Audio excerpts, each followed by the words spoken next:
ہمارے گاؤں میں ایک ترتیب ہے، جب مردہ دفنایا جاتا ہے تو کھانا تیار کر کے سب مجتمع لوگوں کو کھلاتے ہیں۔ گاؤں کا نظام ہے، جس دن کوئی فوت ہوگا سب گاؤں والے جمع ہوتے ہیں، اپنا سارا کام چھوڑ چھاڑ کر یہ کھانا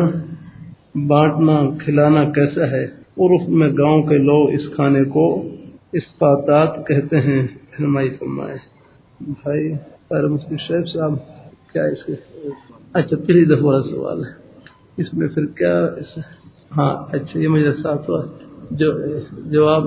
جو میت والے حضرات یہ آپ پڑھ کر ہی سنا دیں گے، یہ بھی پڑھ تو میں نے دیا ہے، جواب آپ دے دیں میرا ہے جی۔ اس میں جو جن کا انتقال ہوا ہے، جن کے گھر پہ ان کی چونکہ مصروفیت ہے تو ان کو کھانا بنانے کا موقع نہیں ملے گا، تو ان کے لیے تو کھانا بنا سکتے ہیں۔ اصنعوا لآل جعفر طعاما، حدیث پاک میں اصنعوا لآل جعفر طعاما، تو وہ چونکہ انہی کے گھر میں میت ہوئی تھی حضرت جعفر رضی اللہ تعالیٰ عنہ، تو ان کے لیے آپ نے ارشاد فرمایا گھر والوں کے لیے کھانا جی۔ یا پھر کوئی دور سے مہمان آیا ہوا ہے جس کا کوئی نظم نہیں ہے تو اس کے لیے بھی ہو سکتا ہے، لیکن جو خود گاؤں والے ہیں یا قریب کے لوگ ہیں جو جا سکتے ہیں کھانے کے لیے اپنے گھر، تو ان کے لیے پھر نہ بنایا جائے۔